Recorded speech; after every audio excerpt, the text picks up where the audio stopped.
یو سړی پاسید په یو مجلس کې وی صاحب زما پلار څوک دی؟ ما ته خلک د زنا زوی وایي. اوس پیغمبر د دې بیانونو لپاره نه راغلی دنیا ته چې هغه خلقو ته کائنات بیانوي، خو ده ته وایي ستا پلار فلان کې دی. بل سړي داسې تپوس، بل سړي وایي زما د اوښې به بچي کېږي که بچی به کېږي. اوس دا تپوسونه داسې خبره ده.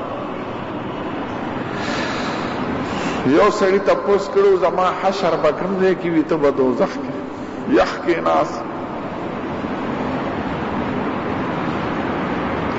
بیا حکم راغی چې تپوسونه مه کوه.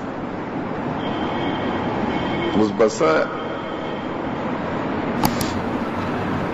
نو ټول قرآن شریف کې د اصحابانو دیارلس نه څوارلس پورې تپوسونه نقل شوي.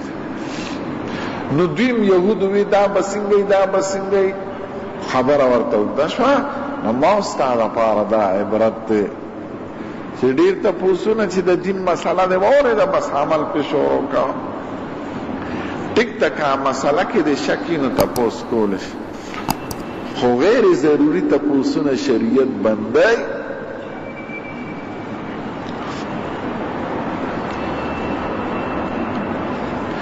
حد غوا لالیدو کې چې مړی پې ورته خدای جمدی کوي د دوی په لاس.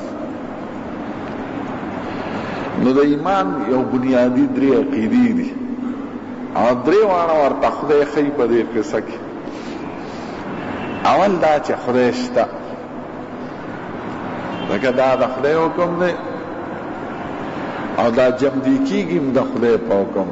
کنیسل غوا د خلک حلالي کې مړي له دې راخلاصي کې چې جمدي شي. خدای ورته د خپل قدرت نښه ښایي. نو دا د قدرت مالک څوک دی؟ دا هغه لوی خدای دی. نو د خدای د هستۍ ثبوت او د خدای د لوی قدرت او د علم ثبوت دی ته راغی. دویم د موسی علیه السلام یو معجزه شوه، نو د هغه د حقانیت یو ثبوت ورته راغی. د پیغمبر په خولې دا خبرې وشو. او چې څنګه د موسی علیه السلام معجزه ده، نو زمونږ د حضور پاک د پیغمبر هم ثبوت پکې راغی. د دې پیغمبر د ښکلې واقعات دا زمونږ پیغمبر بیان کړه. نه چرته پخوانی کتاب ویلی او نه لستی او نه د چا شاګردي کړې ده، نه سفرونه کړي دي. دا دته د خدای د طرفه راځي.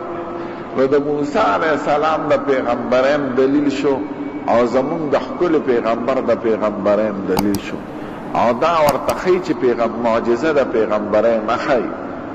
د غوا باندې مړی جمدی کېدل ناشنا خبره ده، ټیک ده، دا د موسی علیه السلام معجزه وه.